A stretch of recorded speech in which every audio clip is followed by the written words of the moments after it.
Grazie mille Giampaolo, un applauso. Allora, ci siamo quasi, vi vedo frementi di iniziare questa serata di osservazioni. Come avete potuto notare, nel frattempo hanno spento le luci dall'alto. Abbiamo il perfetto setup per iniziare le osservazioni. Siete andati a vedere un po' di cose nel telescopio, satellite, scusate, mia deformazione professionale. Avete visto? Ci siete tutti? Fate ancora in tempo se volete andare a vedere. È una figata, mi dicono, è una figata. Questo lavoro, devo dire, è una figata, devo dire.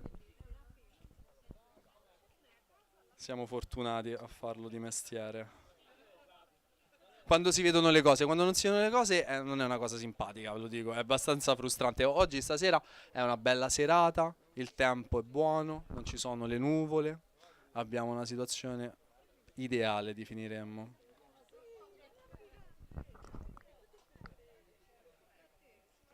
Ok, vedo che ci sono ancora persone, vi invito piano piano a riprendere i posti, così cominciamo la serata vera e propria. Io non vedo nulla, tra l'altro, ditemelo voi se sono tornati tutti, se no...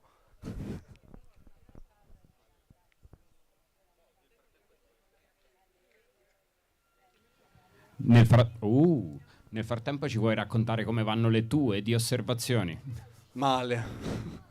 Male, io vi ho raccontato che studio lampi gamma, nel frattempo aspettiamo che tutti quanti rivengono verso di qua. Io studio lampi gamma che, come le supernove che mi dicevate dal pubblico che siete abbastanza informati, stasera siete venuti agguerriti. Sono sorgenti che vediamo nel cielo, ma le vediamo per un tempo molto breve, veramente poco tempo, nel mio caso qualche minuto. E dopodiché, puff, scompaiono. Le supernove solitamente durano un po' di più, mesi, quindi ci si può organizzare le ferie intorno. Io lavoro per questo satellite che studia lampi gamma e che quindi appena ne sente scoppiare uno, noi dobbiamo correre, correre, correre e svegliarci la notte perché le stelle esplodono pure di notte, vi racconto questa cosa e ci mettiamo là e osserviamo. Questo è un satellite, quindi osserva anche di giorno, sta fuori dall'atmosfera, quindi osserva tutto il tempo, mentre se volete vedere le stelle dovete aspettare la notte. Però stanno sempre là loro, quindi va bene. E quindi io mi sveglio la notte, bello il lavoro d'astrofisico, immaginate, arriva una chiamata al telefono, sveglia, sveglia, sveglia. E ora c'è il mio satellite che sta cadendo.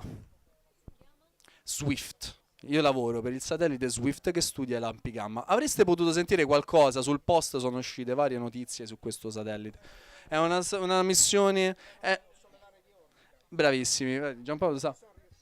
Spoiler, esatto. Cioè, allora, se avete letto il post, avrete sentito... Vi vorrei che empatizzaste con me. Cioè, voi ora vi racconto di un satellite, ma voi parallelamente pensate al mio contratto di lavoro. Allora, questo satellite per cui io lavoro e mi paga, io ci vedo questi lampi gamma, facciamo della scienza bellissima, uno dei satelliti più importanti nel campo perché è anche uno che pubblica i dati a tutti, che non è una cosa banale, cioè vuol dire tutti quanti possiamo studiare quello che vede questo satellite. Però purtroppo avrete notato che ogni tanto vedete pure delle aurore boreali tipo in Abruzzo, cioè ci sono delle situazioni un po' fuori dal normale. Avete notato che ultimamente ci stanno aurore boreali anche in luoghi che non sono la Norvegia? Ecco, questo perché il Sole è in una sua fase di attività molto intensa e quindi riusciamo a vedere anche questa attività solare a latitudini dove solitamente non si osservano. Che è una cosa bellissima, quindi voi potete non andare a Lapponia, ma basta che andate sulle Dolomiti e vi vedete dei bellissimi aurore boreali. Ma come contraltare, l'attività solare sta spingendo il mio satellite verso la Terra. La luce lo sta mandando verso giù e quindi ormai la Terra lo sta richiamando a sé. Per la gravità il mio satellite sta ricadendo giù. Ah, siccome è un satellite molto importante, la NASA ha deciso di spenderci un po' di soldi per dire cerchiamo di salvarlo. Quindi questo è il momento, salvate il soldato Ryan. Ricordate sempre il mio contratto di lavoro e sta là. Ricordatelo, sta là. Allora ha detto a questa azienda, per favore mandami un altro satellite che fa questa cosa alla Interstellar, si aggancia, non era pensato per essere agganciato quel satellite, si aggancia e me lo rispingi su così non cade più. E noi ci teniamo il satellite, vive un altro po', e io lavoro un altro po', e mi sembra un piano perfetto. era una cosa perfetta. Perfetto, la NASA ci ha finanziato questa cosa, hanno pagato, hanno studiato pure una missione molto veloce, dovevano cercare di fare una cosa molto veloce perché il satellite cadeva. E sono riusciti a mandarlo, hanno mandato questo missile che è partito nella stratosfera lanciando questo satellite di salvataggio che si avvicina verso il mio satellite morente e il mio contratto di lavoro appeso a un filo e doveva tirarlo su. La missione era agganciarsi alla Interstellar tipo momento finale. L'avete visto Interstellar quando si agganciano e fanno quella cosa bellissima, la piroetta, musica. Ce l'abbiamo la musica di Interstellar? Sappiamo farla tipo tutto agganci cose, lo rimanda su. Bella storia, applausi, io lavoro un altro po'. Applausi, facciamo un applauso. Ecco, questo applauso ci servirà per dopo. Questo era il piano. Poi che succede? Che mandano il satellite bla bla, e il satellite si è rotto. E quando il satellite di salvataggio si rompe, chi mandiamo a salvare il satellite? Nessuno, è finita, non ce ne mandano più. E quindi il mio satellite sta cascando e il mio contratto di lavoro, io ho il modulo della NASPI precompilato, sta là. Quindi prima di iniziare la serata volevo chiedere, ma qualcuno assume astrofisici? Vi può servire un astrofisico? Non so, avete un'azienda, una cosa, un bar?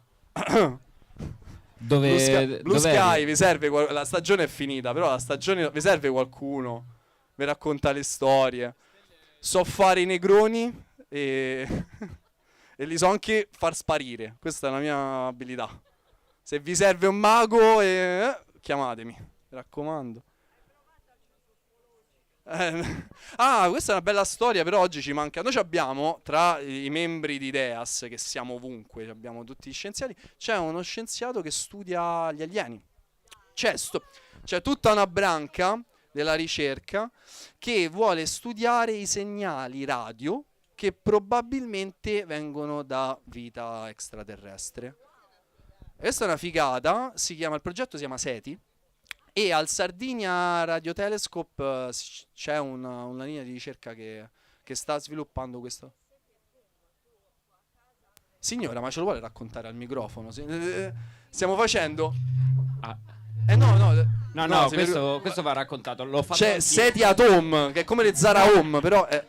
SETI Atom, cioè tu colleghi il tuo computer, ti registri su SETI dalla NASA, ok, che è la parte appunto che studia l'intelligenza extraterrestre. Però oggi, ad esempio, si è diversificata. È molto importante per ciò che riguarda io come linguista il fatto della comunicazione. Cioè, se dovesse avvenire un contatto con una intelligenza, perciò si presume che un'intelligenza, noi abbiamo un emittente, un messaggio destinatario, perciò deve avvenire una comunicazione, l'emissione di un qualcosa. Può essere una comunicazione sonora, gestuale, di colore, insomma. Però chiaramente bisogna che quella persona che emette il messaggio e che lo riceva devono avere le determinate caratteristiche sia di emissione che di ricezione, perché se tu parli automaticamente devi avere delle orecchie che ricevono quel messaggio sonoro. Se tu vedi devi avere le caratteristiche per poter ricevere quel messaggio visivo e così automaticamente anche per ciò che concerne tutta la semiotica della gestualità eccetera. Adesso la NASA, la SETI in particolar modo sta studiando, in tal caso dovesse avvenire una comunicazione, che tipo di comunicazione noi potremmo stabilire? Ci potrebbe essere una comunicazione telepatica, questo è dettato dal fatto che noi sappiamo che il nostro cervello emana delle onde, perciò ci sono una parte della NASA e del SETI che studiano la relazione che può avvenire tra delle intelligenze che possono comunicare sia telepaticamente, gestualmente, sonoralmente, oppure attraverso delle frequenze, in questo caso anche le frequenze musicali. Perciò entriamo... Come le balene. Bravissimo, e come i delfini anche. Infatti fanno malissimo quando usano ad esempio determinati macchinari che distruggono l'ambiente marino, perché rovina la comunicazione rovina la comunicazione degli animali e chiaramente spostano l'emigrazione di determinate vie che seguono tutte le... Pazzesco. Come si chiama lei, signora? Paola. Paola. Fate un applauso alla signora No, Paola. no, volevo dire che Prego. qualsiasi, ognuno che è amante può inserirsi col SETI ETUM, cioè col proprio computer, iscriversi al SETI, e il SETI manda determinati pezzettini dello spazio, delle foto, dove una persona può studiare e poter trovare nuove stelle. La comunicazione dalla vita extraterrestre. Quello è una branca che interessa a me come linguista. È mega interessante. Grazie Molto mille, signora interessante, Paola. sì. Un applauso ancora alla signora Paola che ci ha raccontato questo fun fact. Grazie mille. E io direi che ci siamo, possiamo partire. Oh, finalmente. Tutto questo era l'antipasto alla serata.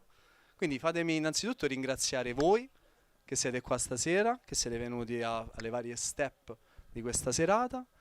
Fatemi ripresentarmi per chi magari è arrivato in corsa e si è perso l'inizio. Io sono Alessio, non sono di qua, non sono sardo, sono di Roma, ma mia nonna è sarda e io sono per un quarto di quarto. E quindi tanto basta per essere il vostro presentatore, grazie. E sono un astrofisico. Per poco, per ora. Per ora sono un astrofisico, satelliti permettendo, e sono membro dell'associazione IDEAS. L'associazione IDEAS, che è quella che vedete qua davanti ai vostri occhi, siamo una banda di scienziati, ricercatori, appassionati, e il nostro obiettivo è quello di instaurare un dialogo con chiunque abbia l'interesse e la voglia di dialogare con noi su temi che coprono veramente diversi argomenti. Principalmente noi parleremo di spazio, di astrofisica, di oggetti celesti e così via, ma non solo. Ci piace molto spaziare, ci piace anche parlare di altre arti, non abbiamo solo astrofisici nel nostro gruppo. Ci piace parlare anche del sogno che abbiamo del mondo in cui vorremmo trovarci nel fare scienza domani. Siamo un gruppo di persone giovani e meno giovani, a livelli di carriera diversi, ma tutti quanti con lo stesso obiettivo. E oggi voi state partecipando al primo evento di una rassegna estiva che prende il nome di Quartus de Scientia, che sono degli eventi che avvengono tutti quanti nel territorio di Quartu. Sono 4 eventi. E questo è il primo, quindi siete rivenuti al primo Quartus de Scientia dell'associazione IDEAS, che è qui al Poetto, alla spiaggia Blue Sky. Ringrazio innanzitutto a tutti i lavoratori della spiaggia che ci hanno ospitato qui oggi, grazie. Fatemi fare anche dei ringraziamenti un po' istituzionali, perché questo evento in realtà è supportato dal Comune di Quartu Sant'Elena per il progetto Ripensare la città, quarto estate 2026. Ringraziamo anche le cantine Paulis che ci ha sponsorizzato e ci ha fornito il vino che abbiamo bevuto tutti questa sera e che continueremo a bere, speriamo. Dicevo, Simone e Claudia per lo staff del Blue Sky. Ringraziamo anche il Dipartimento di Fisica dell'Università di Cagliari che ci ha fornito questo esemplare di telescopio qui che ci aiuterà per la serata. Un ringraziamento anche all'associazione Oikos che è qui presente davanti a me, Cittadinanza Attiva, che collabora con noi da diversi tempo ormai in questi eventi. Ringrazio Paola Tomasi per chi è venuto all'inizio per la meditazione sonora e essere parte del nostro format, grazie mille. Ringrazio Elsa Paglietti in anticipo, che dovrebbe essere da qualche parte, tra un po' parteciperà anche lei e ci racconterà qualcosa delle stelle. Ringraziamo anche lei. E infine fatemi ringraziare l'associazione IDEAS, grazie alla quale siamo tutti qua. Fatemi ringraziare tutti i membri dell'associazione qui presenti: Andrea, Ricky, Tommy, Samantha, Alice, Claudia, Gabriele, Leonardo, Anna Maria e Maria Giovanna. Gli eventi ve li ricordate? Ditemeli voi, i prossimi eventi. 24, sbagliato. Allora, prossimi eventi di quarto: 29 agosto, Hotel Sumeriago. 30 agosto, Parco Molentargius. Mi raccomando, 5 settembre, Spazio Pira. Per qualsiasi cosa, seguiteci sui social e sul nostro sito www.associazioneideas.eu. Non it.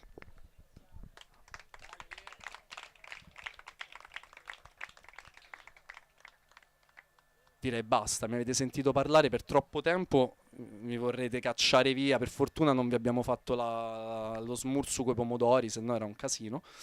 E direi di iniziare la serata e facciamo cominciare la serata con un intervento che è un po' la summa di quello che Ideas vuole essere. È un intervento di uno dei nostri membri più antichi dell'associazione. Sto parlando del professore Riccardo Murgia dell'Università di Cagliari, che conoscerete forse meglio come The Sardinian Cosmologist sui social. Lui è uno dei membri fondatori della nostra associazione, un cuore pulsante di tutto quello che vedete succedere davanti e dietro il nostro telo, i nostri telescopi. Riccardo farà un intervento a cavallo tra il teatro e la scienza. Sarà accompagnato alla chitarra da Giampaolo Pillosu e nel frattempo sarà anche accompagnato da un disegno in tempo reale del nostro artista Augusto Murgia. E quindi lascio spazio a Riccardo. Buon inizio di evento di Quartus di Scienza.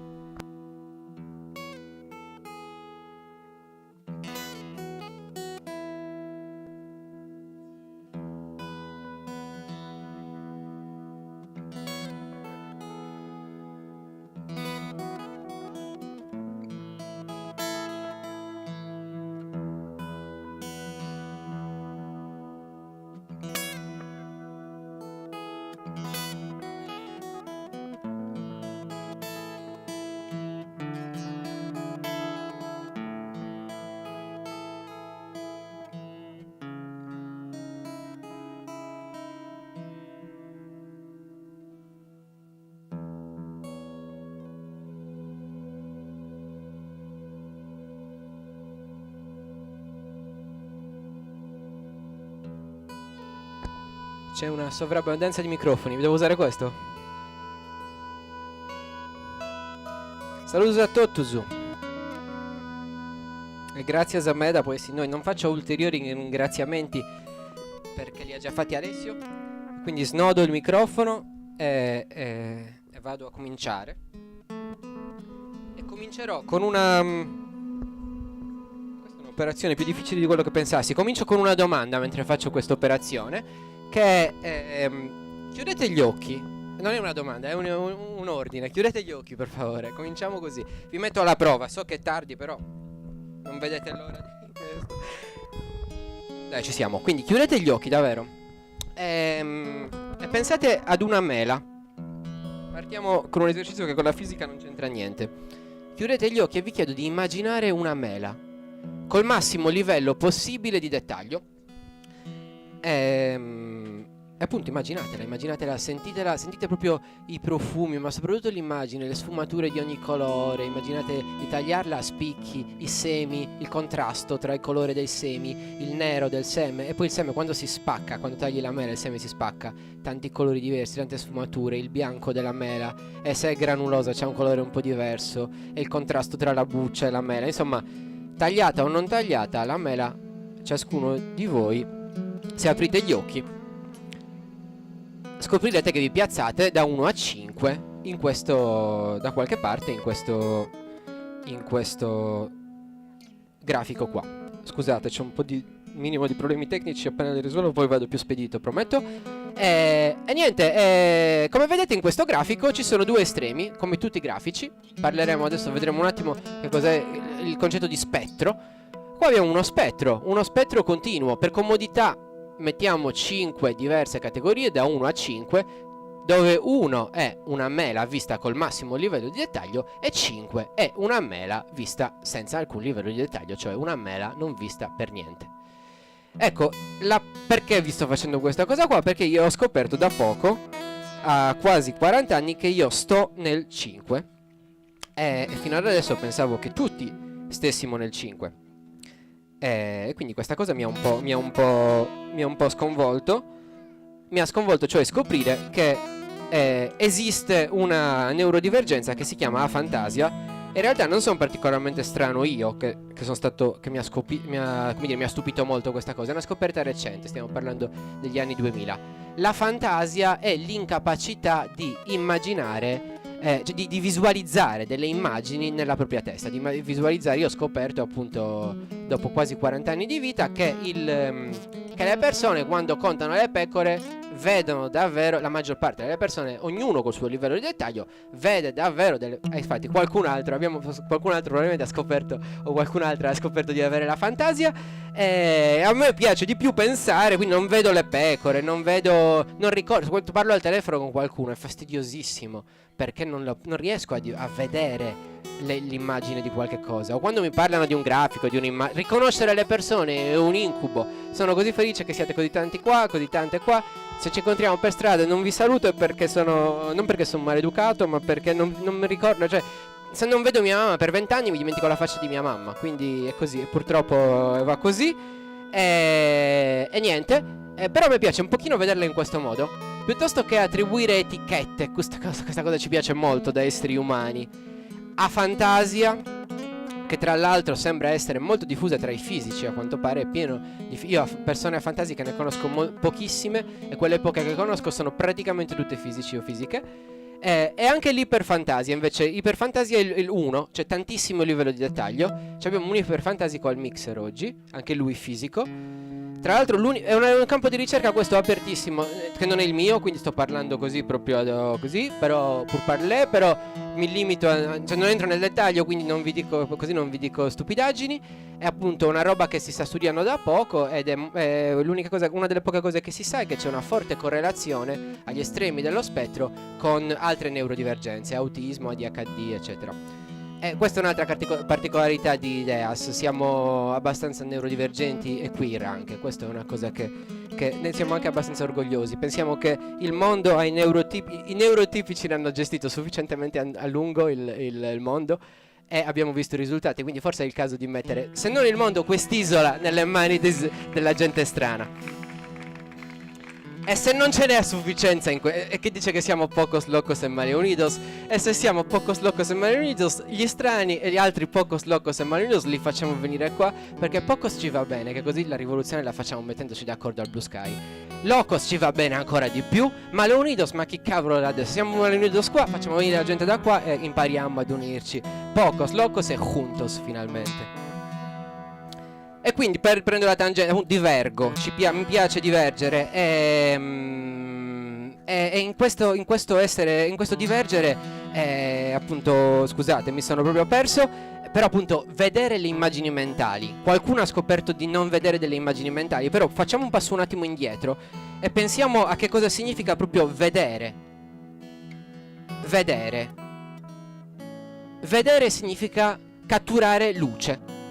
Cioè noi acchiappiamo con i nostri occhi la luce che ci arriva da questa lampada, dalle stelle. Adesso il povero Andrea, appunto, la coincidenza di questa lampada e le stelle lo disturba molto. Però sì, noi esseri umani acchiappiamo la luce con i nostri occhi. E quindi che cos'è la luce? La luce è un'onda elettromagnetica. E come tutte le onde, come le onde del mare, possono avere una frequenza diversa. Voi sapete, a seconda di quanto è forte il vento, per esempio, le onde arrivano più frequentemente o meno frequentemente. Uguale succede alle onde luminose, alla luce, alle onde elettromagnetiche. E anche lì la nostra presunzione di esseri umani la chiamiamo luce visibile, soltanto quel pezzettino lì, soltanto perché è visibile a noi esseri umani.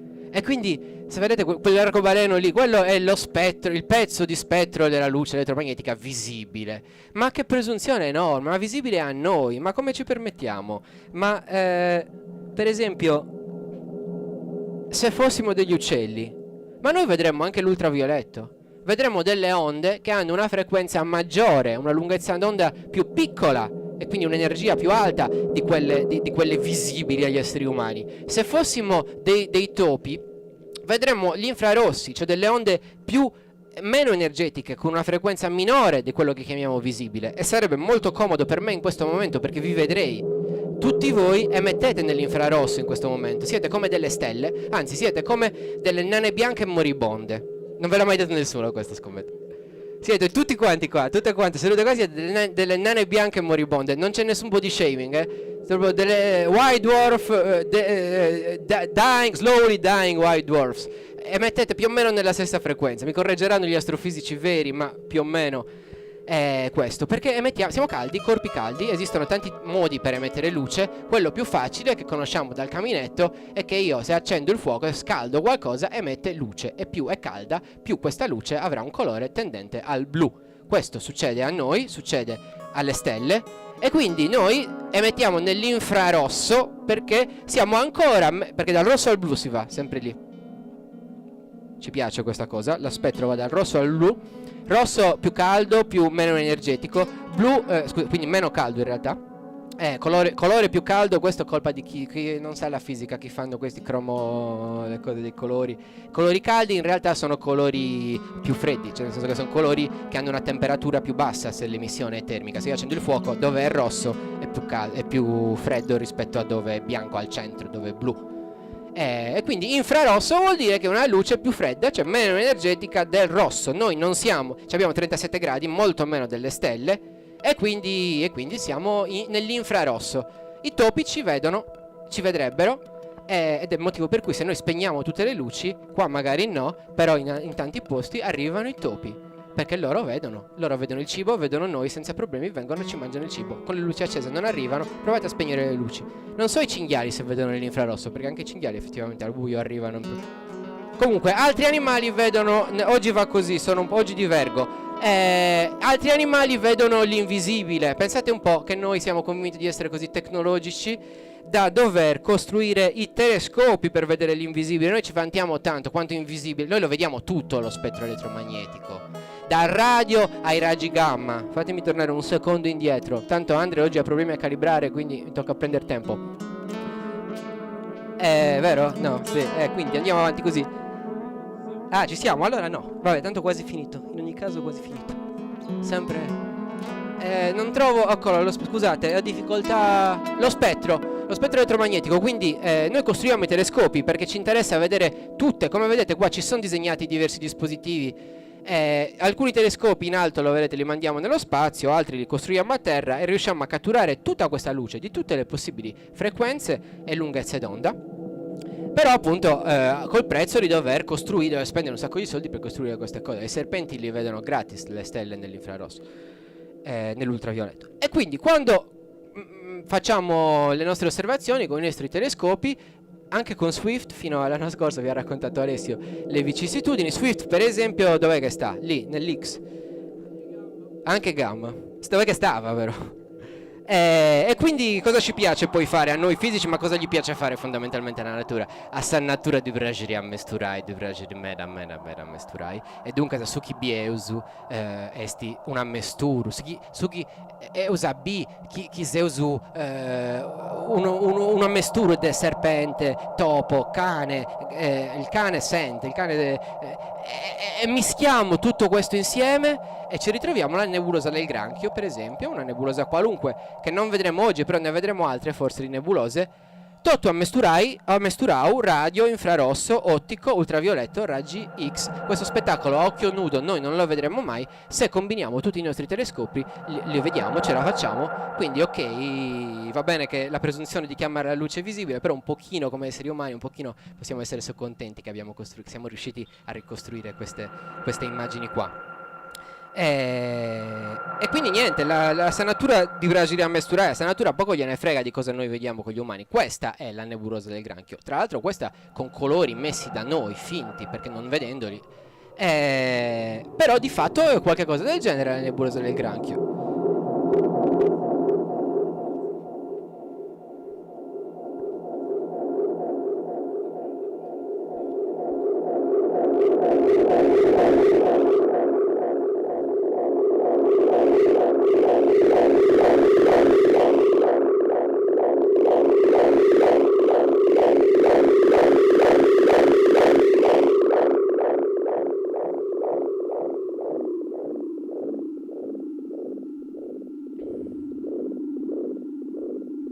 Resta il fatto che io quando chiudo gli occhi vedo buio.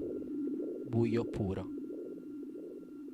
Nella fantasia, quando il sipario della palpebra cala sulla luce esterna, non c'è alcuna immagine mentale a coprire quello spazio. E in una società ipervisuale, costantemente bombardati da immagini, informazioni di ogni tipo, questa cosa è strana, suona strana. Io chiudo gli occhi, è una forma di resistenza. Giusto nel dormiveglia mi sembra di vedere qualche immagine, qualche come la punta di un iceberg che spunta. E ci provo, cerco di catturarle, quelle immagini, con tutta la forza possibile. E poi a Sakabara dormivo.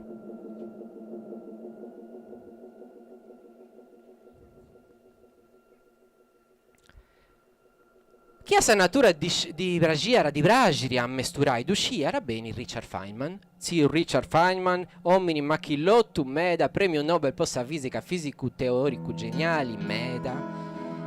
Eitan Narayana Feynman. Giampaolo ormai l'ha imparato a memoria, Eitan Narayana Feynman. Oh, e non Dunarayana nel libro per gli scemi, cioè Dunarayana in The Feynman's Lectures, uno dei libri di una bibbia dei libri di fisica generale classica e non solo, anche la parte quantistica, talmente che è scritto da un genio, ed è un libro talmente Feynman praticamente, non so se conoscete il personaggio, ha fatto lui appunto genio, insomma scoperti ovunque, premio Nobel eccetera, uno degli ultimi fisici sia sperimentali che teorici. E lui a un certo punto lo mettono a fare fisica 1, quella che qua in Italia chiamiamo, in Sardegna, nello stato italiano chiamiamo fisica 1, cioè la fisica di base, proprio la fisica classica. E lui fa un corso che nessuno capisce niente. Per 2 anni dispera, lui 2 anni gli tolgono, non lo fa più, nessuno ha capito niente. Però è rimasta, qualcuno l'ha registrato, ha sbobbinato. Non ricordo il nome purtroppo, perché in realtà bisognerebbe rendere merito a questa persona piuttosto che a Feynman. Comunque sta scritto, l'hanno scritto insieme. Il libro c'ha i due insomma, c'è scritto, insomma, gli è stato reso, la storia ha reso merito a questa persona perché era un uomo, più che altro. Fosse stata una donna non gliel'avrebbero reso merito. Per fortuna sua era un uomo, quindi non mi viene il suo nome, pazienza. Era un uomo, chi se ne frega. E niente, quindi il Feynman scrive queste Feynman's Lectures, che è rimasta una bibbia per chi poi la fisica invece magari l'ha già imparata un po' da un corso base fatto da qualcuno che non è Feynman, che però appunto magari si pone più nei tuoi panni da studente triennale. E poi però tornare alle Feynman's Lectures è meraviglioso per la fisica, ma è meraviglioso anche perché in questa introduzione fu edending crobettanzia in the Feynman's Lectures Narayana Feynman ca s'universu intreu duvoreusu agattai a intreu una da seinu. Non du Narayana Feynman ma dopo ideu torrausu grazie a sa cantina pauris poi da deus universu intreu sa cantina pauris dubio even more.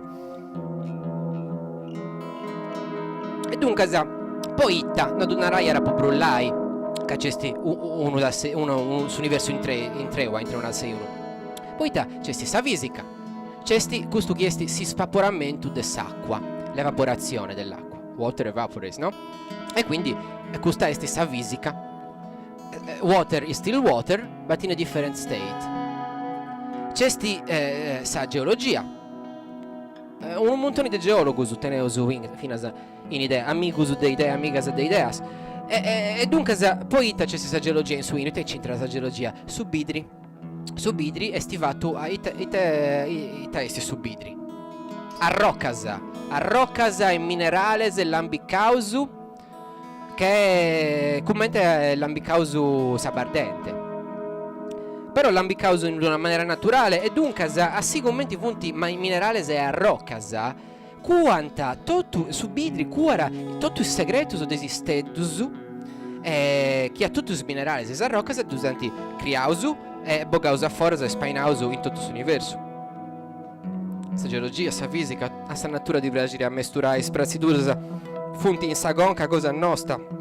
Cesti sa chimica e cesti sa micologia su sa buduchieni in Sumeriago. Vi aspettiamo tutti a Sumeriago sabato prossimo. Federico Purica, il nostro micologo ideas di fiducia. Fategli un applauso. Oggi è lì al banchetto, ma nei prossimi appuntamenti ci racconterà un sacco di cose interessanti sui funghi, sul mondo dei funghi. Ci hanno insegnato a scuola balle, che ci sono gli animali, le piante, ma ci sono i funghi, tutta la vita è fermentazione. Narayana Feynman e taesti sa fermentazione in sardo si incubonadura, cassaguba Sa Cuba non è solo un'isola, lì c'è una bandiera di Cuba, perché noi nel 2023, quando abbiamo cominciato a fare Scienze in Bidda, quando era ottobre 2023, e vi ricordate quanto era difficile portare una bandiera della Palestina? Noi a tutti gli eventi di Quartu, all'ottobre del 2023, avevamo le bandiere della Palestina. E siccome oggi va bene fare le emozioni, noi facciamo sì, solidarietà alla Palestina, e nel frattempo continuiamo ad ammazzare con i nostri soldi e con la nostra complicità, allora noi oggi portiamo anche la bandiera di Cuba, perché c'è un altro posto dove la gente sta morendo con la nostra complicità. Un altro genocidio che fino all'altro giorno ce li avevamo qua e ce li abbiamo ancora in Calabria, nello Stato italiano che fa finta di essere, di cui facciamo finta di far parte, e ce li abbiamo lì. Sto prendendo la tangente troppo, però la bandiera di Cuba, insomma, noi i popoli oppressi li sopportiamo tutti, non solo quelli che ci sono simpatici. E comunque a me personalmente mi è simpatico moltissimo anche il popolo cubano. E quindi anche tutto sono diversi in treo, quindi giustamente ve l'ho detto in questa digressione, insomma c'è anche Cuba e la nostra solidarietà per Cuba. Casa Cuba in sardu esti latinozza, la botte del vino, e dunque s'incubonadura la fermentazione s'avvida esti un'incubonadura che in savine naraia raffinement. E cosa è la fermentazione? Federico è timido, ve lo racconterà su Meriagu. Funghi. La cosa più interdisciplinare e più ammesturata di tutti sono i funghi, e il motivo storico per cui di funghi non se ne parla è proprio questo, perché non sono né animali né piante, hannosusu, esseri umani, si vraginti spraziduras, le categorie, le etichette, LGBT, fino, ma aboliamo le etichette,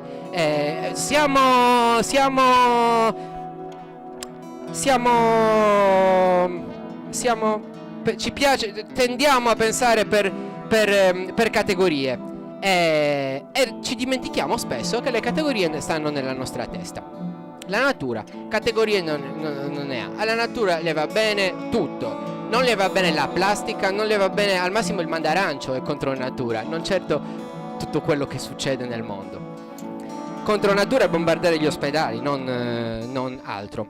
E quindi contro natura non è neanche parlare in sardo di scienza, e in particolare parlare ponnai dei stampus niedus.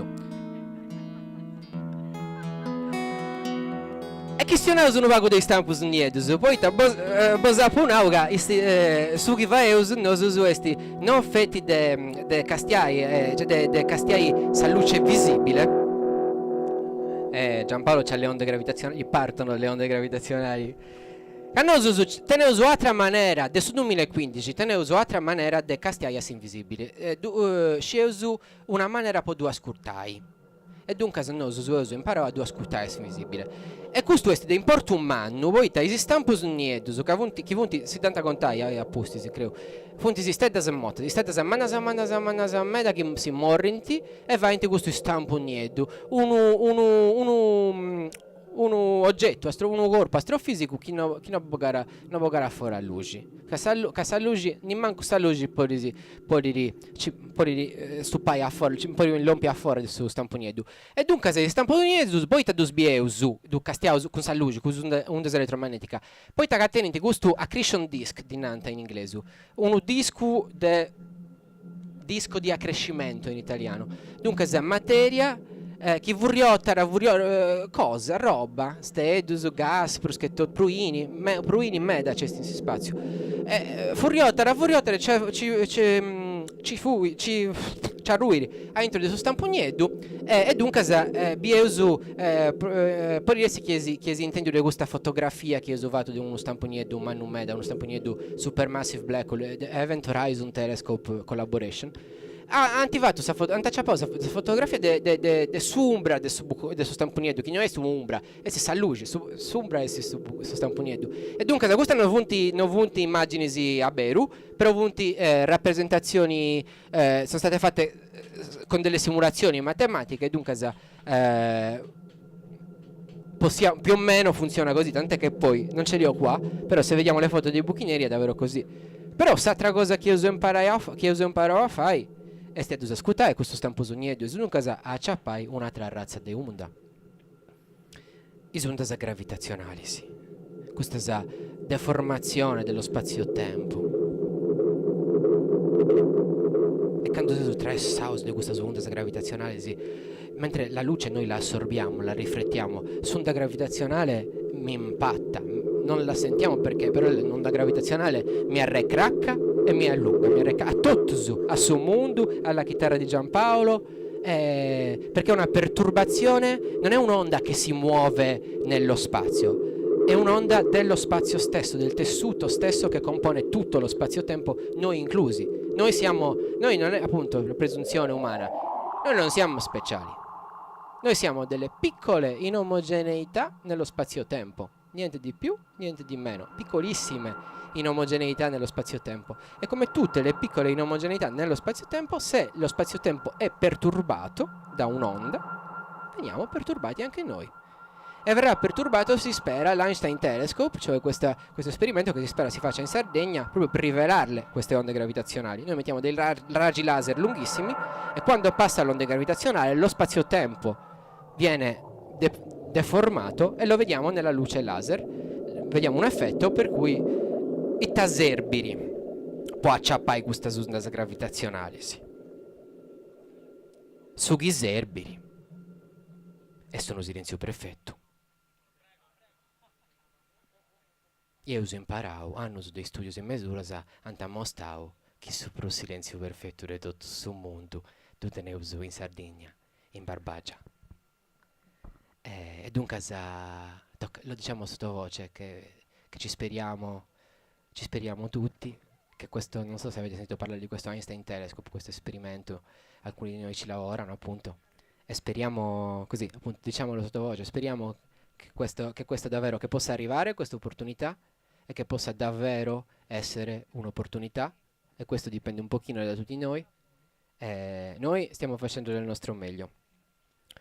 Però fatemi tornare all'invisibilità, al fatto, vi ho parlato di Stampus Uniedusu, vi ho parlato di onde gravitazionali, vi ho parlato del fatto che le misuriamo queste onde gravitazionali e anche loro hanno uno spettro, anche loro hanno frequenze diverse, sono onde. Questo punto due stampa sogniete, su furriottende, perché di afferi a fora ondas gravitazionali. Lo spazio-tempo si perturba e noi le misuriamo già, speriamo di misurarle in futuro ancora più precisamente, ancora di più, speriamo di misurarle qua in Sardegna e speriamo di utilizzarle noi io personalmente, per raccontare la cosmologia, per raccontare che cos'è la materia oscura, che cos'è l'energia oscura, che cos'è questo 95% di universo che non sappiamo che cos'è, sappiamo che cosa non è, ed è molto affascinante, almeno a me affascina molto, perché io sono un cosmologo, io quello che faccio nella vita è cercare di io non so, ma insomma ce ne sono diversi qua, cerchiamo di scoprire tutti si impari che cosa è l'origine dell'universo, si storia di questo universo, che si ci pensava se si storia di tutto. O in capasa che qualcuno si pensara che sicuramente sicuramente biveuso arrenconauso in un'isola da piticheda si storia di questo universo a non si vertoccata. O in capasa scetti poita si storia cosa nostra non si dà conta nemus. Si storia dell'Italia si dà conta in italiano.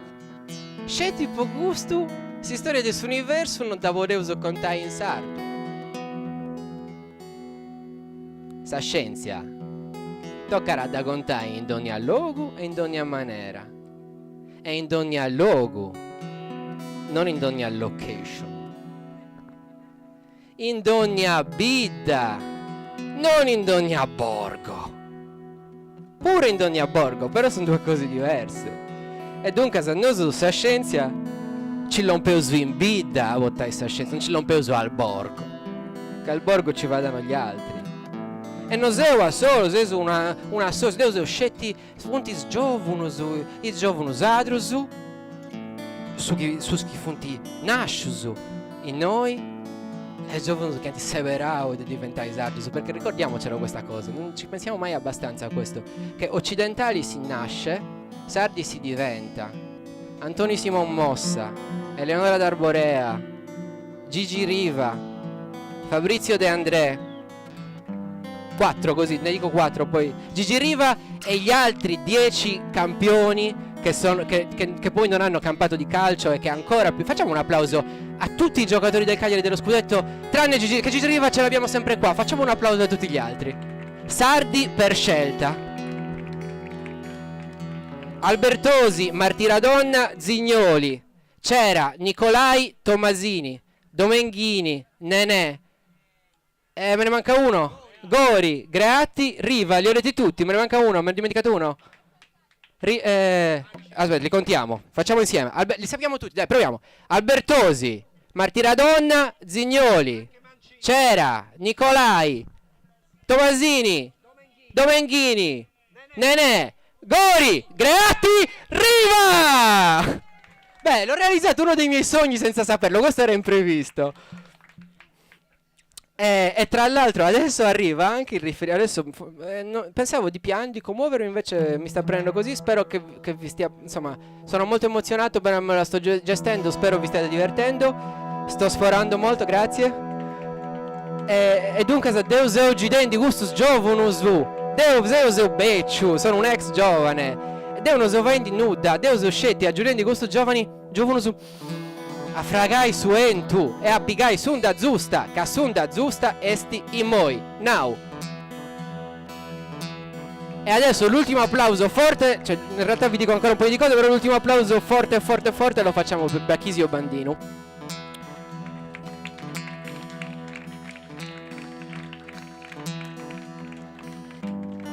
Perché Bachisio Bandinu, intanto Ideas non è sola, Ideas è un nodo di una rete che si chiama Nodi Community Sardegna, che vi invito a cercare, che sta cercando di mettere insieme tutto il capitale umano della Sardegna e per la Sardegna, i sardi e le sarde della diaspora, per pensare a una società nuova, per fare quello che tante, sono diversi già decenni, non vogliamo, nessuno vuole sminuire quello che stanno facendo tante associazioni, l'Assemblea Nazionale Sarda con cui collaboriamo, c'è tante realtà relativamente giovani che stanno costruendo coscienza collettiva. È il momento di costruire capacità collettiva, è il momento di metterci insieme e fare le cose. Pocos, locos, uniti, bene, totus in parisi, e pocos e locos è un vantaggio, fare le cose in pago genti buona vesta, lo sappiamo. E quindi Bachisio Bandinu, per esempio, era uno che Nodi, oltre ad essere, non ho bisogno di dire l'importanza di che cosa è stato, l'ho detto subito dopo Gigi Riva, quindi insomma lui, Gigi e Sant'Efisi, cosa ci abbiamo di più? E Bachisio Bandinu si chiedeva, non so cosa si chiedesse Sant'Efisi, ma Bachisio Bandinu si chiedeva: dove sono i giovani? Dove sono gli universitari sardi che hanno giocato un ruolo, anche se poi magari ha lasciato poca traccia nei libri, perché tutto lascia poca traccia in quest'isola, ma anche su questo recupereremo. C'erano i giovani in quest'isola, dove erano? Dove sono adesso? E Ideas nasce un po' anche per rispondere a questa domanda. Ci sono, Fianta di Sterrausu, Funt Torrausu, non sono più giovani, ma i giovani nuovi ci sono sardi, alcuni per scelta, alcuni per nascita, e ci siamo a Bachisio, quindi glielo dovunque sia, ci piace insomma continuare a provare a seguire quello che, insomma, gli insegnamenti che ci ha dato, perché lo que nos queremos es un mundo donde quepan muchos mundos, come dicono in Chiapas, a new society more respectful of all cultural diversities, inclusa sa diversidade cosa nostra. We believe in cooperation, winning of a competition, come in un'orchestra o in un coro polifonico, dove tutti i musicisti devono suonare al loro meglio, non per eccellere sugli altri, ma per mettere tutti in condizione di suonare al meglio. To each what they need, from each what they can. Lo diceva su Babbo Natale chi Bragiramei. Aici si deprivai scienza, all together, totus in parisi, a sa manera cosa nostra, bottom up. Cicchendi de fraigai, a bello una società di Noah. Perché la scienza non è il momento in cui raggiungiamo il traguardo. La scienza è l'atto costante di rompere i nostri limiti tutti insieme per avvicinarci ad un comportamento asintotico. Asymptotic behavior. E lo sapete già a questo punto qual è il nostro asymptotic behavior? Probabilmente se siete qua è anche il vostro. Our asymptotic behavior is the revolution. Sta rivoluzione. Non la rivoluzione omologati. Ognuno a sa maniera cosa sua, ma tutto si impari. Commenti con Susardo. Cadeo Susardo in domo, non dopo mai intendi. A mia semota quando tenia 8 anni e apposto si Sardo in domo nuda. E deu ben giù de 2 anni su de disterro. Susardo dopo imparau in su disterro.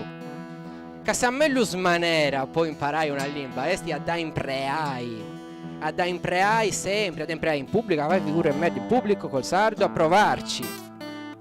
E Susardo, a proposito di rivoluzione, ognuno a sa maniera cosa sua, Susardo proprio ci insegna quello, una lingua di una ricchezza impressionante. È che noi ci abbiamo provato ad avere l'ufficio comunicazione vario, invece 2 orgolesi abbiamo beccato. Fate un applauso ad Anna Maria e Maria Giovanna che oggi ce l'abbiamo al completo. Speriamo oggi oggi stiamo sperimentando un sacco di cose. E dunque Susardo fai uso non lo so se la conoscete, Mari Mameda, lei insomma social influencer vera, mica come me.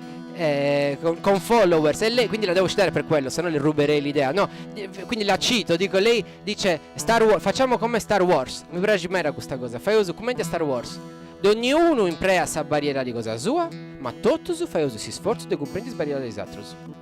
E questa cosa, questo guardate che è un modello per il mondo. Se lo facciamo qua, lo facciamo ovunque. Io parlo in italiano, lo spagnolo mi capisce, lui parla in spagnolo, io parlo in sardo, i francesi sono un po' particolari, però almeno nel Mediterraneo ce la facciamo, Parlare una lingua è diverso dal capire una lingua. Noi possiamo parlare 3-4 lingue e capirne 15, chi ce lo vieta? Poi si porta questi cali in limba. E quando si appunau se benio de giù su di sterno di indagattasa. Quando besi sa fora de questa isoletta, ti indagattasa.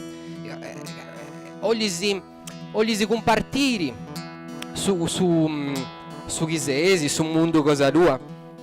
Ma chi non tenis a regini, no vaidi.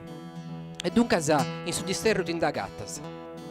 Più o meno in 10 anni, più o meno diciamo con una bella campana di errore, in 10 anni di fuori ce ne accorgiamo tutti che chi si incibo causa isoliera italiana su mondo è differente e chi è una ricchezza che ne usa isoliera sarda ancora e dunque tocca ad assiponi isoliera sarda cagando scisi di reso chinesesi e sti commenti in uno bar offendiamo pudas prene culturas a noso spuro tocca cumbirai capo vai a cambio non esti vezzi a pigai non esti vezzi a donai esti a pigai a donai a pigai a donai a pigai a donai quando esti scetti a pigai dusci e uso beni itta di Nanta in Sardegna quando esti scetti a pigai di Nanta colonialismo no cambio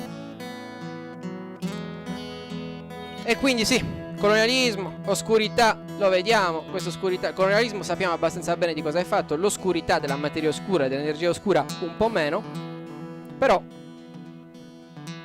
ci piace comunque raccontarla e a noi ci piace farci le domande giuste, pensiamo che sia importante farci le domande giuste, più ancora di trovare le risposte. Io penso personalmente che le risposte giovano su le risposte già da scinti, dunque se tocca a scetti a convincerli a prendersi il potere e a noi becciusu a farci le domande giuste, ma non come scelta creativa così che facciamo il radical chic in scalzi in spiaggia a parlare di fisica, no, è una necessità strutturale. Tocca per capire l'energia oscura e la materia oscura, il 95% di quello che conosciamo non lo conosciamo, ma dobbiamo descriverlo. Serve una grammatica dell'invisibile, serve davvero pensare fuori dagli schemi, non in maniera puramente estetica. E quindi tocca a sincibogai isolieras culturales standard e tocca a combirai a noso spuru. O le usammo stai che questa isureda non esti scelto un logo buido o le usammo stai a su mondo che non si scelti un mare azzurro uno silenzio perfetto Let's build a new world. Really, thinking out of the box. Ma Diaderus, oltre il nostro ego. Smettiamo di proiettare le nostre immagini sull'universo, iniziamo a percepire la sua essenza, che è uno scivolamento onnipresente e inevitabile, da ogni centro verso il fertile caos delle periferie, dei margini, dei bidasa. E dunque tocca a questione di scienza in sardu, tocca a questione in sardu di ogni rema, tocca a cillompi in ogni bidda, tocca a cillompi dove vive l'empatia, dal centro alle periferie, dove vive l'empatia. Che cos'è l'empatia? La capacità di uscire dai propri schemi e sintonizzarsi con i ritmi degli altri. Vi assicuro che sintonizzarsi con i ritmi di Paola, costruire queste serate non è facile, ed è la cosa che ci piace di più. A noi ci piace molto per davvero, non raccontarla, ma praticarla, la collaborazione, l'empatia, il provare veramente a far collaborare realtà diverse. Ma non lo dico per vantarmi, lo dico come richiesta di aiuto. Siamo una cricca di neurodivergenti queer, per lo più. I neurotipici sono quasi tutti timidi patologici, quindi è una necessità strutturale davvero.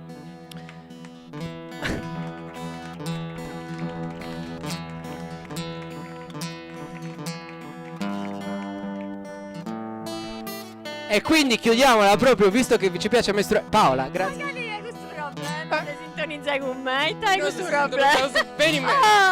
Paola Tommasi, da 4 anni, scienziata.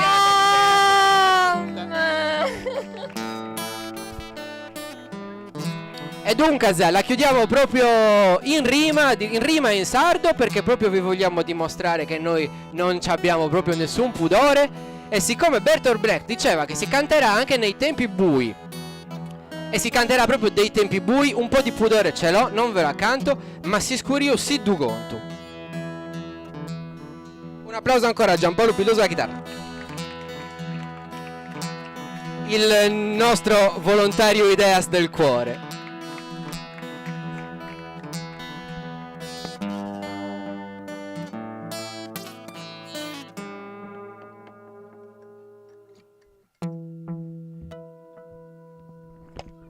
Allora,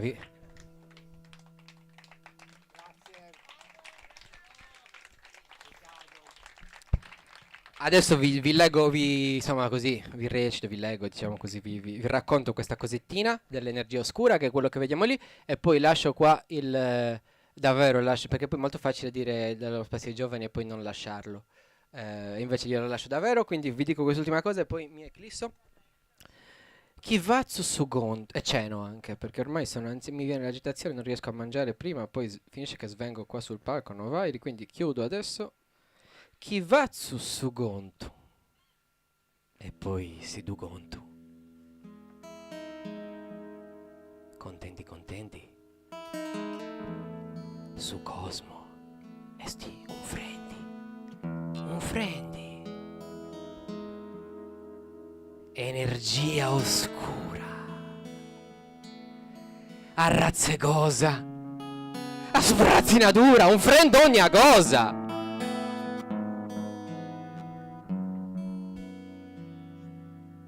Sicuro aggiumai, dunauca dusciu, deus acabai in si scuriu. Non so. Sparesia ogni luci.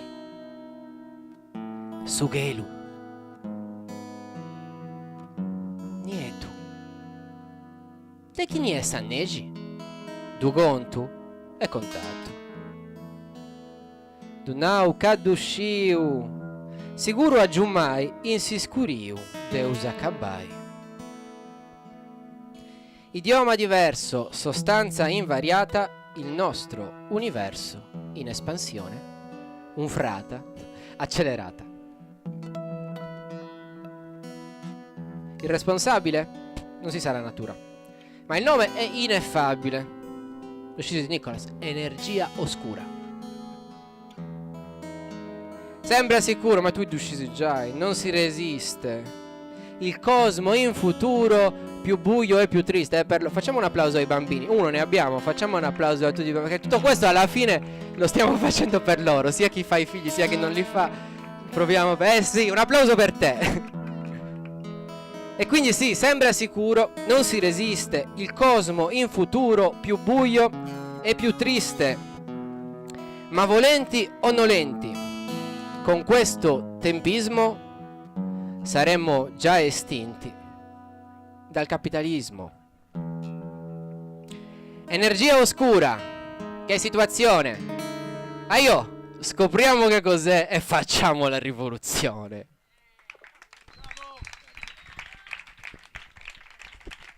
Grazie a Travolta al Melluso.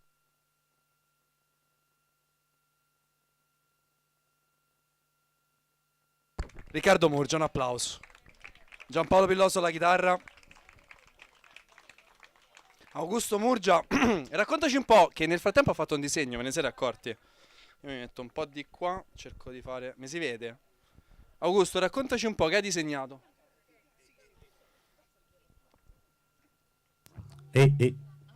Fortissimo. Devo stare dietro la cassa. Dici un po'. Allora, signori, aspettate che mi inquadro, mi metto anche per la diretta. Eccomi qua. Ciao mamma. Allora, cosa vi posso dire? Questo disegno è ormai un nostro must, è un nostro punto di forza. Lo proponiamo e ovviamente su Universo entra una tazza e binu, come diceva l'inglese americano Richard Feynman, che è quello che in Oppenheimer suona i bonghetti. L'hanno messo, l'hanno caratterizzato per quello, non potendo caratterizzare tutti gli scienziati. Se avete visto il film, suona i bonghetti e festeggia, in questo caso, la bomba atomica, però ci piace citarlo di più per l'universo nella tazza di vino. Che dire, sono dovuto scappare molto in fretta dal palco, perché nel mentre sto anche seguendo la diretta, signori, quindi sto facendo un po' il polpo, ho le mani in pasta Al ovunque. nostro polpo, Augusto Murgia, artista poliedrico, dietro e davanti e dietro le telecamere. Il nostro artista che ha anche fatto tutto il merch che trovate al banchetto. Ora, ho visto delle persone che sono arrivate alla fine. Mi siete persi l'introduzione, non la rifarò, ma sappiate che c'è del vino al banchetto e del cibo, quindi se siete venuti affamati e assetati, avvicinatevi lì e trovate tutto quello che volete.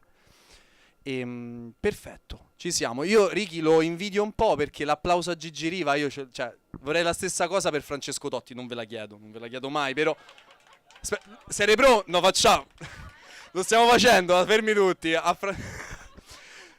Telecamere, prendete questo momento per favore. Allora, per il mio eroe, che abbiamo detto, qual è la parola che non si può dire stasera? E non lo dovete dire, l'avete detto. Questo era un test. A Francesco Totti, un applauso. Il Gigi Riva di Roma. No, Dio non si tocca. Bravi. Bene, questo era Ricky Murgia col suo intervento poetico e teatrale. E ora siamo pronti per la parte scientifica. Siete pronti per un po' di scienza? Chiamo quindi il buon Andrea. Eccolo qua. Andrea, facci vedere il cielo. Ora parte la parte di osservazione. Ora è abbastanza buio, possiamo vedere tutto quanto. Ora, che cosa abbiamo nello schermo, Andrea? Quello che c'è lì è proprio l'intero universo. Allora, scherzi a parte, qualcosa meno di questo. Esatto, questo è tutto l'universo. Quindi se vi state chiedendo cosa vedremo questa sera, sta là dentro. Però così non si riesce a vedere bene i dettagli. Quindi forse conviene fare un percorso inverso. Che dite? Perché questa è la cosa più lontana che riusciremo a vedere, l'universo come un tutt'uno. Invece partiremo dalle cose più vicine, più conosciute, e poi ci perderemo un po' nel cielo e vedremo come le vedono effettivamente gli scienziati, gli astrofisici che lo fanno per mestiere, perché questo è quello che facciamo noi. Aspettiamo che arriva la notte, speriamo che i satelliti non cadono, puntiamo i nostri oggetti e li osserviamo tutti insieme. E li discutiamo, questo faremo stasera. Quindi siete tutti ufficialmente degli astronomi. Sappiatelo, ditelo agli amici, venite alle eventi Ideas e diventate astronomi ufficiali. Che astronomo è, chi astronomo fa. E quindi stasera guardiamo un po' di cose.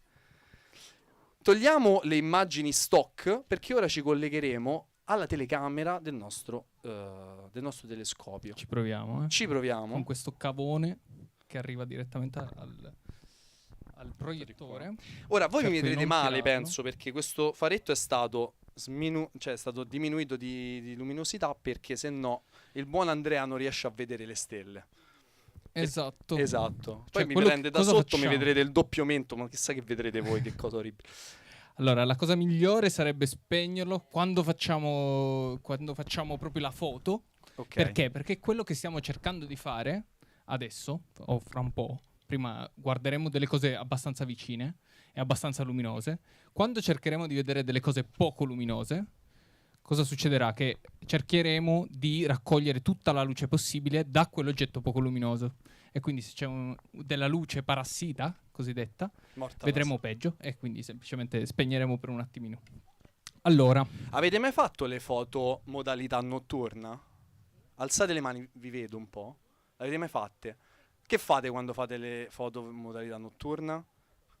Mettete l'opzione, cliccate e poi state fermi. Perché state fermi? Perché in quel momento il telefono sta cercando di raccogliere più luce e quindi l'otturatore rimane aperto per più tempo per accumulare, noi diciamo integrare più luce possibile.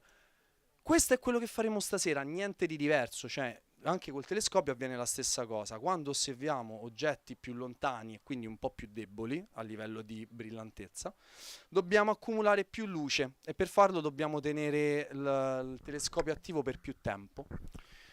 E in quel momento non vogliamo la luce del faretto e del mio doppio mento che rimbalza. Quindi spengeremo le luci, sarà una cosa molto molto ambient. Non vi addormentate, eh?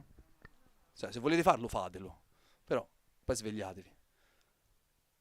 E andate a bere pure, se volete, ci sta il vino.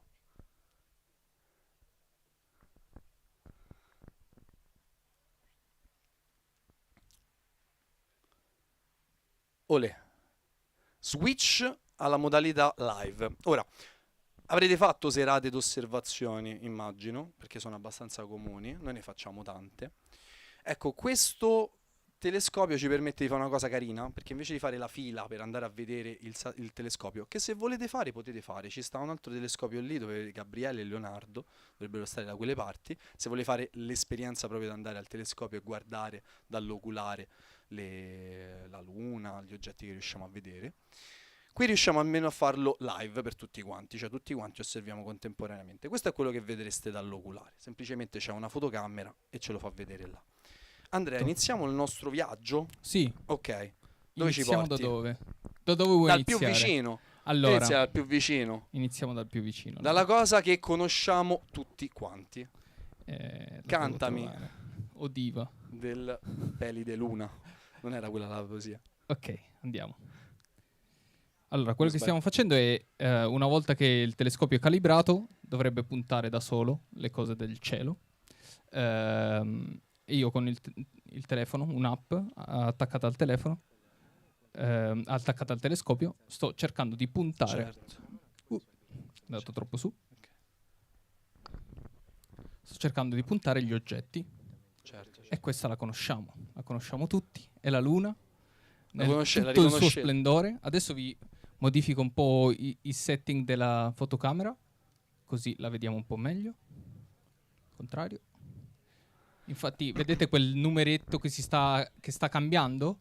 Quello ci dice la frazione di secondi che la fotocamera, lo schermo della fotocamera sta integrando.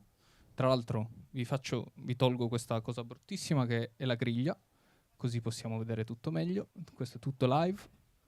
È il bello della diretta. Com'è la vita dell'astronomo? Questo. Ok. Oh. E vedete... Qui sembra proprio uno scatto degli anni 70. sì. Cioè la stiamo vedendo meglio di come vedevano gli astronauti di Apollo. Immaginate solo questo, la scienza com'è progredita nel frattempo. Oh, questa la riconoscete. Vedete, sto cambiando un po' il fuoco per vedere bene qual è il fuoco. E poi a questo punto possiamo... cosa sta succedendo sulla fotocamera? La fotocamera, qua non si vede perché è attaccato all'HDMI, però se vedeste lo schermo della fotocamera vedreste esattamente questo. Quindi non ci serve accumulare luce sulla fotocamera, non ci serve fare una foto con tanta luce. Questo è proprio quello che arriva direttamente sul sensore della fotocamera. Perché? Perché la Luna è molto luminosa, guardatela, è incredibilmente luminosa. Guardate i dettagli che possiamo vedere. Il polo sud lunare, questa parte qua, bombardata da meteoriti costantemente. che creano i cosiddetti crateri. A me la cosa che lascia sempre stupito della Luna è che dovete sapere che la Luna non emette luce. Cioè, la Luna non è un corpo luminoso. Però, quando la vediamo di notte, sembra un'affermazione alquanto strana. Però in realtà noi la vediamo così luminosa per 2 motivi. Punto 1, perché la Luna riflette i raggi del Sole. Anche se ora il Sole non lo vediamo, il Sole sta continuamente illuminando la Luna, in questa fase soprattutto. E vedete anche l'angolazione con il quale il Sole illumina la Luna. Questo è proprio il motivo per cui la Luna la vediamo in diverse fasi. Oggi come si chiama la fase di oggi? La fase è crescente, perché È stiamo crescente, andando sta verso aumentando. la luna piena. L'avete notato, i giorni era quasi metà. Ma l'avete Adesso- notato che la luna del 12 agosto era una luna nuova, cioè completamente in opposizione al Sole, talmente in opposizione in questo caso che ce l'abbiamo vista davanti. La luna nuova è quando il Sole non può riflettere da questa direzione, dalla faccia esposta a noi, perché la luna ruota con questa faccia in questa direzione, sempre con la stessa faccia, dandoci la stessa faccia. E questo è il motivo per cui questo è il Sole. Esatto. E questo è il motivo, dai, proviamo a farlo. Questo è il motivo per cui, dipendentemente dalla fase che dura 29 giorni, 29,5 giorni, noi vediamo una percentuale della Luna diversa, da 0, la Luna nuova, a 100%, la Luna piena. Non so voi che vedete questa cosa, spero che voi vediate. E in questo momento siamo in questa conformazione. Io sono alla Terra, il telefono è la Luna e sta, diciamo, venendo abbagliata solo nella sua parte sinistra. In questo caso, sì, sinistra perché il telescopio vede girato, infatti lì la vedete a destra. No, è a destra, giusto. È a destra, quindi da questa parte qua. Quindi qual è l'idea? Che la Luna si sposta nella sua rivoluzione con la Terra, espone sempre la stessa faccia alla Terra, e infatti voi potete capire quanto tempo starà la Luna in cielo la notte, dipendentemente dalla percentuale di Luna illuminata. Questo è un 60%, un po' più di metà, infatti starà in cielo di notte 60% del tempo della notte. Invece quando la Luna è piena sorge all'inizio della notte, perché è in opposizione al Sole. Quando il Sole sparisce, la Luna sorge, cresce e poi muore alla fine della notte. Quando c'è uno spicchietto, 1%, vuol dire che sta per 1%, la vedete praticamente sempre di giorno, infatti la Luna si vede di giorno, è talmente luminosa. Ma non la si vedi piena. Se la Ma Luna non è la piena vedi non la piena. vedi di giorno. Esatto. Addirittura Questa si non può la sapevo, vedere però. la Luna nuova di giorno, è molto molto fievole, però se uno avesse un telescopio potrebbe vedere la faccia della Luna non illuminata dal Sole. Vedremo più o meno la stessa cosa che vediamo adesso. La Luna recentemente è passata davanti al Sole mentre eravamo in pieno giorno, quindi avete visto l'eclissi, ne abbiamo parlato anche prima. La Luna ultimamente è anche interesse di noi astrofisici, ultimamente molte missioni della NASA e non solo stanno cercando di riportare l'uomo sulla Luna per vari scopi scientifici. Il primo credo che sia quello di studiare come utilizzare la Luna come pit stop per arrivare a Marte. Non so se avete avuto modo di seguire cosa succede con Elon Musk, eccetera. Però anche molti esperimenti scientifici verranno sviluppati sul suolo lunare. Noi in particolare siamo coinvolti con uno che è molto interessante, che vuole sfruttare la Luna come un oggetto solido che verrà attraversata dalle onde gravitazionali di cui Riccardo vi ha parlato un po' prima, e brevemente un'onda gravitazionale passa in mezzo, la Luna si muove.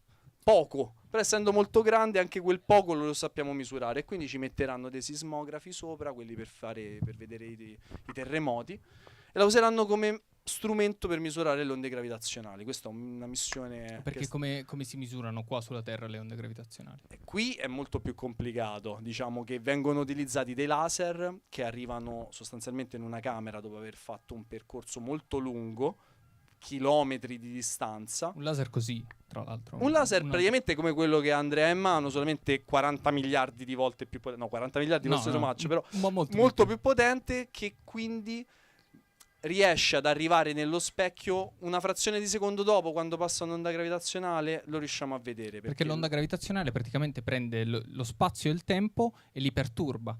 Quindi l'idea sulla Luna è quella di fare esattamente questa cosa, di mettere dei sismometri sulla Luna e aspettare che un'onda gravitazionale passi.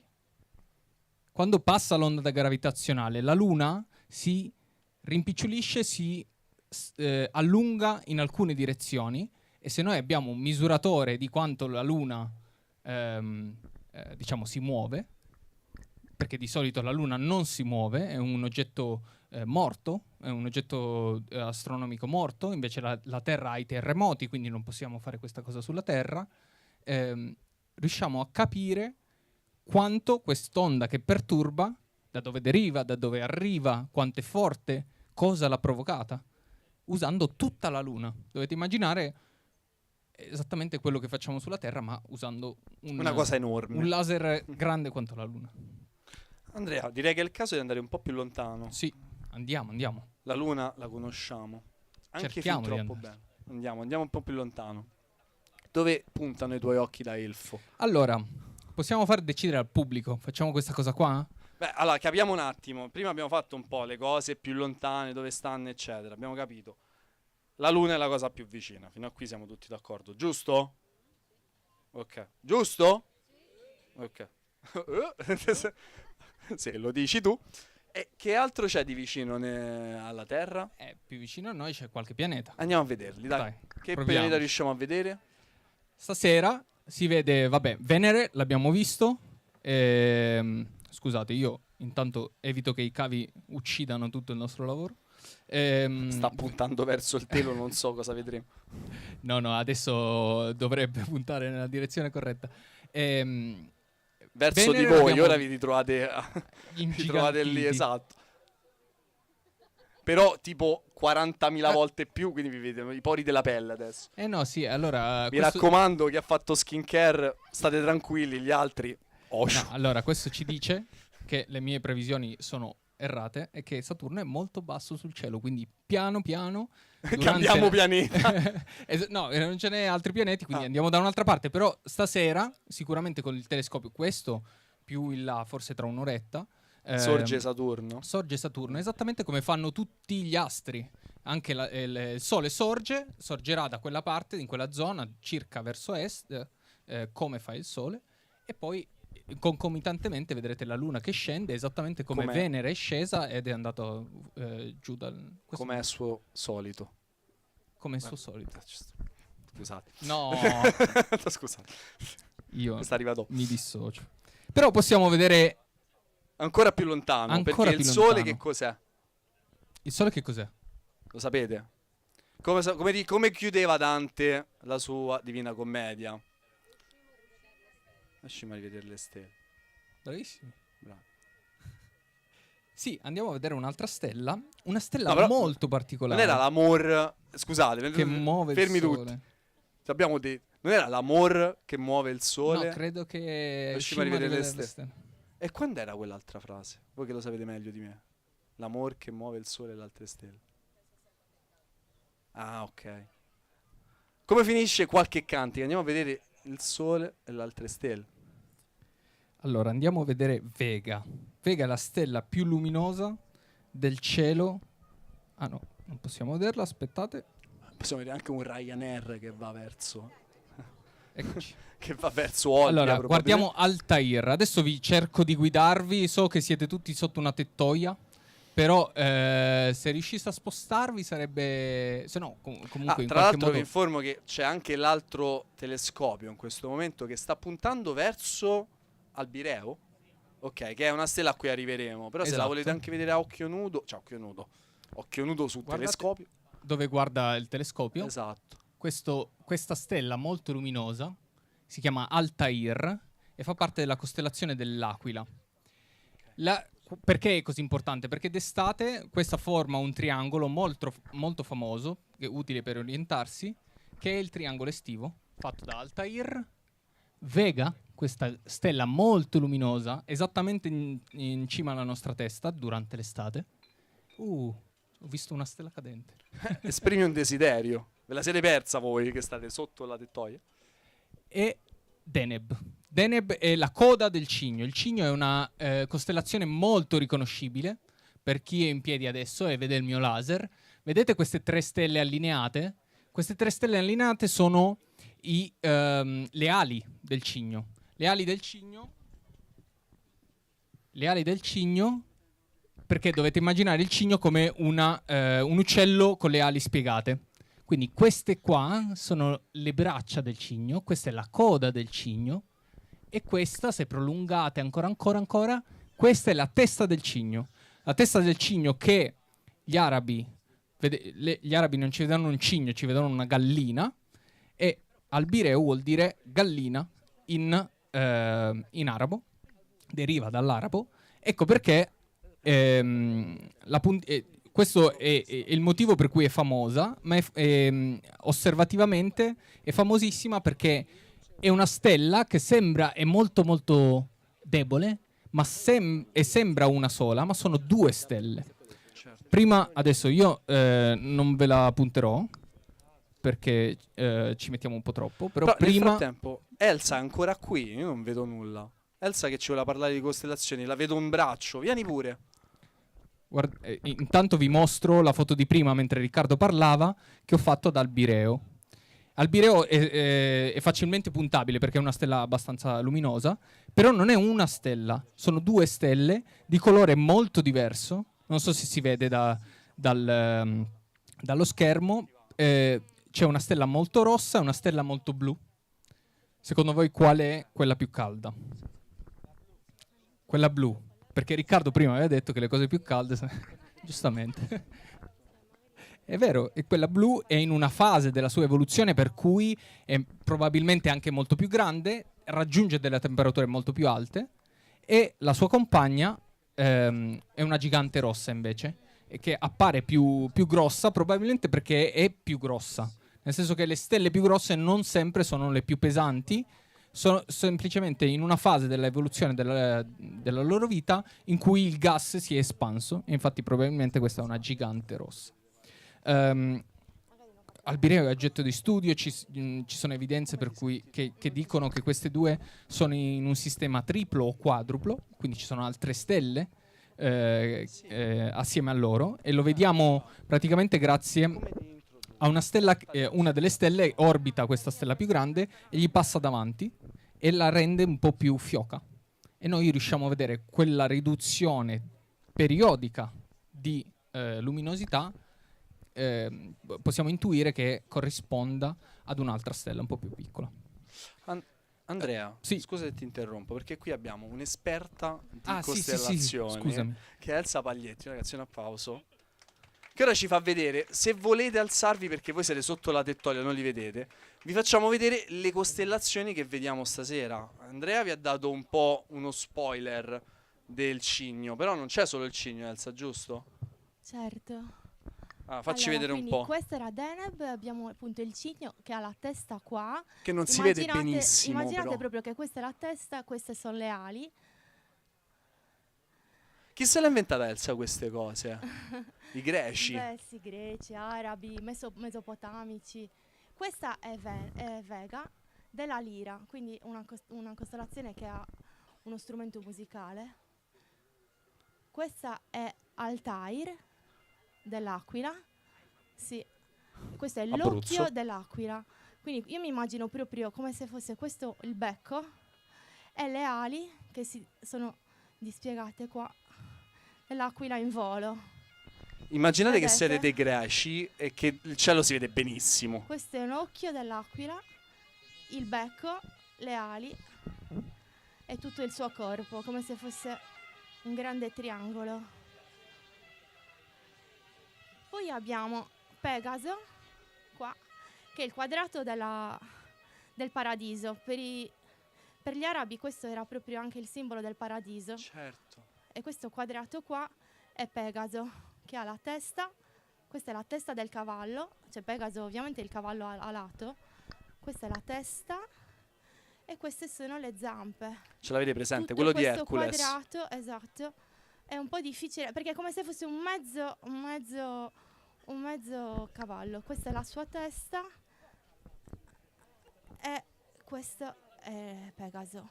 Sotto Pegaso ci sono i pesci, però non so se riesco a Pesci, indicarli. costellazione dello zodiaco. Come dicevate voi, tutte le stelle che sono nella traiettoria della Luna, la Luna fa questo percorso, no?